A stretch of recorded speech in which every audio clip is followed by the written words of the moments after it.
What's up guys, my name is Ace, and Black Ops Cold War has now been out for just over a week. And since then, I've had a ton of people asking me what my thoughts and impressions are of the game. Do I like it? Do I hate it? And I wanted to make sure I gave it some proper time so I wasn't just overreacting based on a potential bad or good gaming session.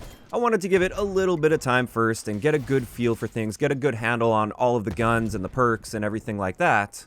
And I think I've reached the point now where I've got a pretty good grasp on things overall. I'm not going to be talking about a lot of the really finer details here. Today's meant to be more of a general look at the state of the game right now, 1 week in, and my impressions of it so far. Keeping in mind this is going to be entirely focused on multiplayer. I haven't even had a chance to touch zombies yet, but I'm not really all that interested in zombies in the first place.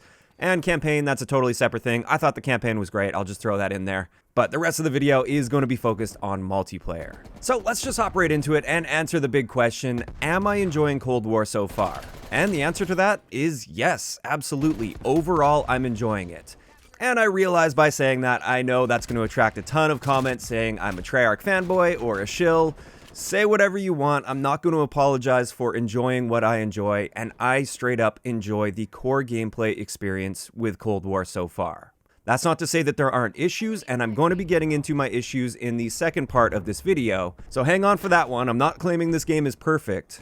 But when I compare how I'm feeling about playing this game compared to this same time last year with Modern Warfare, it's a night and day difference, and you guys can see this for yourselves if you watch my streams. This time last year, I was dreading streaming, and I was just hoping there would be a massive game overhaul because I simply didn't enjoy the gameplay style of Modern Warfare. And that overhaul never came, and my opinion didn't really change much throughout the year. This time around, for anybody that's been coming by and watching my streams, you can probably see it for yourself. I'm like a completely different person playing this game compared to Modern Warfare. I'm legitimately having fun most of the time. That's not to say that I'm not running into some bad matches and bad connections, and that the skill-based matchmaking and stuff never gets to me. But if we're just talking about the general gameplay experience, I feel like a bit of an outsider here, but I'm actually enjoying myself so far. Now, I think a big reason for me is I've always leaned more toward the arcade-style Call of Duties. I like the more run-and-gun nature of this. I like the fact that it's really heavily focused on gunfights and gunplay, and there's a good sense of map control, and the spawns generally make a lot of sense. I've found so far, reading spawns is quite intuitive overall. There are a few problem spawns I've run into, but for the most part, I find the spawns to be quite intuitive. Also, a big thing that I'm really happy is back, Ninja as a perk. This is an absolute game changer. This allows me to be much more aggressive without feeling like I'm heavily punished for sprinting. I feel like I can flank much more effectively. It opens up so many options for how I can approach situations. And this also applies to my enemies, and I generally find they're also moving around a lot more than we've been experiencing for the past year. And all of this combined really makes this feel like a proper return to Call of Duty for me. Or at least the style of Call of Duty that I love. So yes, I'm absolutely biased towards this style of gameplay, and that's fine. That's my preference, that's my opinion, and those are the primary reasons that I'm really enjoying myself with this game, despite its issues. And this is where I want to move on to the issues that I'm currently having, the biggest things that are standing out to me at this point. Again, I'm not going to focus on all the little details. I'm not really going to be looking at like individual weapon balancing or anything at this point. I more so want to look at the big picture issues that I have with this game so far. And the first one is a simple lack of content, mainly with maps. I think there are just enough guns to get by, and that's not a big deal, especially with how slow you level up guns. But it's mainly the map count at launch. We currently only have 8 6v6 multiplayer maps, which is an extremely low number, and even after just a week of playtime, I really feel like things are getting quite repetitive. It feels like I'm playing the same 3 or 4 maps in rotation constantly, and I can't help but think that the game would feel so much better if we had a few more maps, like at least 3 or 4 maps. I think that would actually go a long way when it comes to my gameplay enjoyment. Now, we do have Nuketown coming next week, and then Season 1 is going to be coming December 10th, and I'm sure we'll have some multiplayer maps there. So all of that will help, but that's in the future. We're talking about right now, and right now, there just aren't enough maps, in my opinion. Next up for issues, we still have a pretty serious visibility issue. Now, I do feel like the optimization and everything has improved since the beta, at least on console. I've noticed there has been a slight improvement. But I'm definitely still running into a lot of situations where I'm getting shot from a place and I look right at that spot where I'm getting shot from and I literally can't see the enemy player. They are straight up invisible to me, And that just doesn't really mesh well with this style of gameplay. Like I said earlier, this is more of a fast-paced arcade-style Call of Duty, and therefore people blending into the environment super well, that just doesn't really mesh with the gameplay style. And when it comes to this area, I'm not even too sure what they can do to fix this at this point. One of my hopes is once we start getting different operator uniforms and stuff, maybe those will end up just having more contrast with the background, and therefore character models are going to end up popping a little bit better. But that's not necessarily a solution to this issue, it's just something that might naturally make it feel a little bit better down the road. So I'm hoping they can do some more optimization or do something just to make character models pop out a little bit better, because there are still many problem spots around the maps where character models just blend in so well that you can't see them. Next up on my list here, we have the Scorestreak system, and I'm not going to talk about this too much. I've made dedicated videos in the past already. I straight up just don't really like this Scorestreak system, and I can't help but think that this game would play much better with a traditional Scorestreak system. Unfortunately though, I highly doubt this is going to change. They might tweak some values, but I don't think we're going to see an overhaul to the Scorestreak system, so it's likely something we're going to have to live with. And to be fair, I can live with it, I just don't really like it that much, and I really don't think my opinion is going to change much on this throughout the year. Moving on, there's also an issue with the aiming in this game. Something just feels kind of off about this, and it's been a very common complaint in the community, so there's got to be something to it.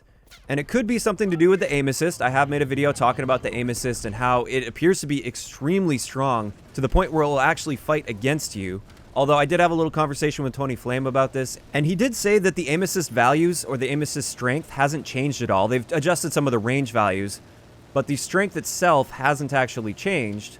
But something still feels off about the aiming in this game. And he did also mention that they are doing a deep dive, they're looking into this, they're trying to figure out what this problem is that the community is running into. Now I will admit, now that I've had more time to tweak a lot of my settings like dead zones and sensitivities and my field of view and everything, and also now that I've just put more gameplay time into it, I feel like I've gotten a lot more used to it, and the aiming has started to feel a lot better and it just feels more natural. So I honestly feel that some of this is just an adjustment period going from one style of aiming over to a completely different style of aiming in a different game. But I am definitely still running into issues where it feels like I'm fighting against my aim assist and it just feels terrible. So that's another problem I've been having with this game, and I hope that improves over time. Now let's move on to the next issue I've been having with this game, and this is the way that the weapon leveling works combined with the power of attachments in this game. Attachments are huge in this game. They can make a terrible base gun feel amazing as soon as you've got the right set of attachments on. And it's a really big difference using a gun with no attachments versus somebody that's using a gun with the full maxed out best attachments. And when you combine that with the fact that the weapon leveling is extremely slow in this game, it takes a really long time to level guns up, I feel like this is causing some problems, at least early on in the game's life cycle. Maybe later on it's not going to be as big of a deal, but as of right now, I feel like this is discouraging variety. It's discouraging people from branching out and trying new guns, because why would they want to use a gun that's horrible with no attachments when all of their enemies are using the best gun in the game with all of the best attachments on it? You simply can't compete with them very effectively. And I noticed it's not like you just have to sort of suck it up for a few games before you start unlocking some decent attachments and then you start becoming a bit more competitive with them. That's what we're normally used to in Call of Duty. Normally after using a gun for like 2 or 3 games, you'll have a good base of attachments at that point to be quite competitive. But not in Cold War.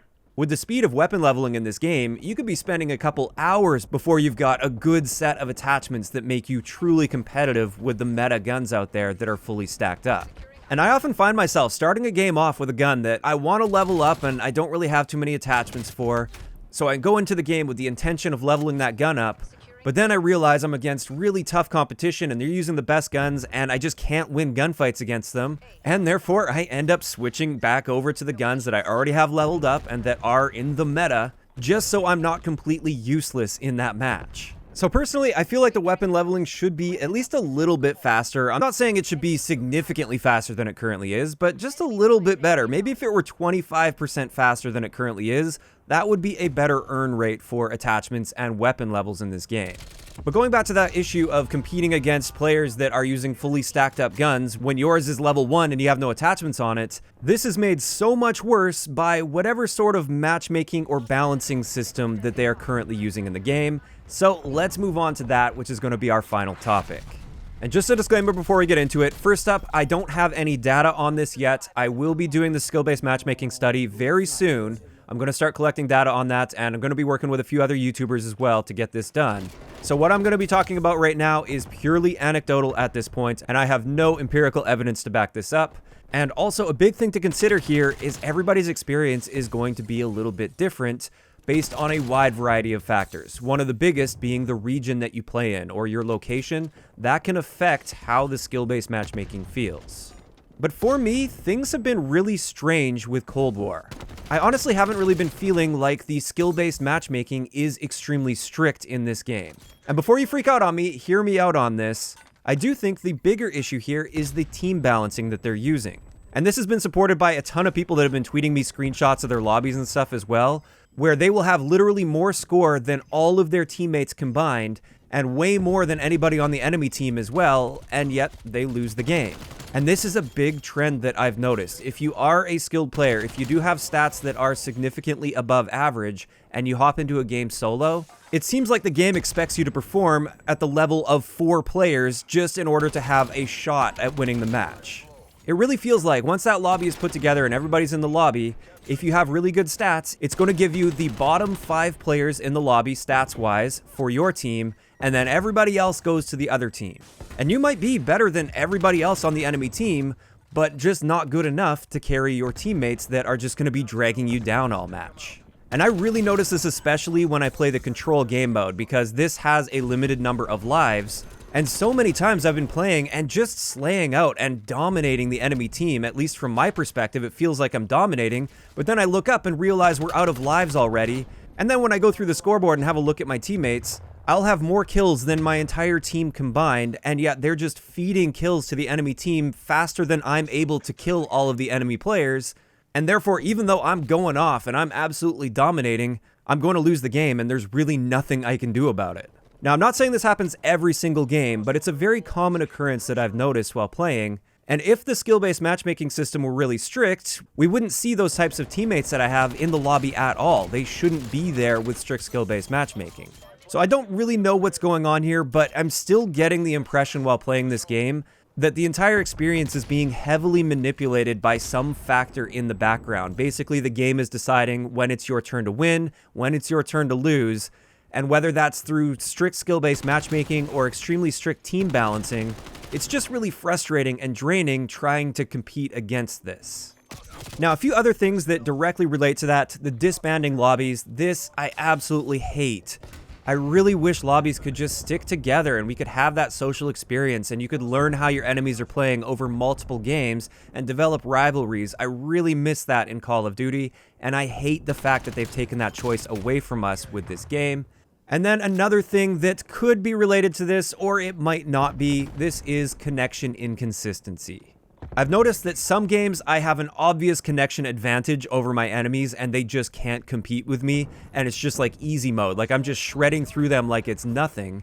Whereas other games, I feel like I'm on the opposite end of that, where I'm playing everything right, I'm doing things right, I'm shooting first, I'm on target, and yet I'm still losing most of my gunfights.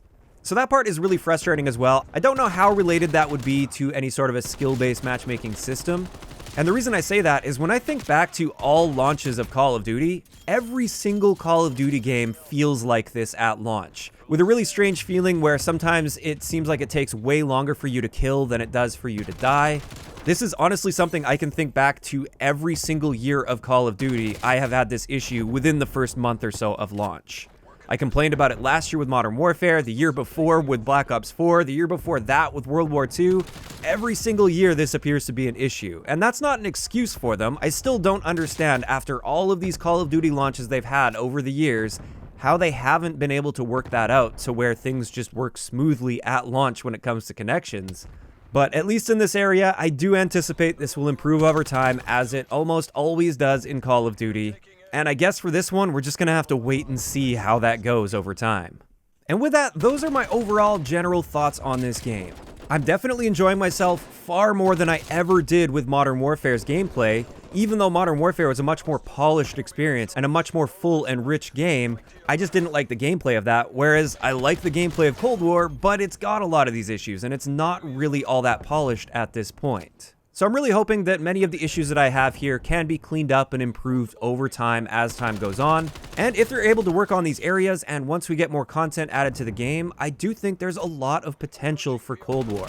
I don't know if it'll ever be my favorite Call of Duty game of all time, but I do know that I'm at least enjoying the core gameplay experience so far. And with that, I'd like to know in the comments section below, what are you guys thinking about Cold War so far? What do you like about it? What do you dislike about it? Just let me know where your head's at in the comment section down below. If you enjoyed the video, a like rating is always appreciated, and don't forget to subscribe for more if you haven't already.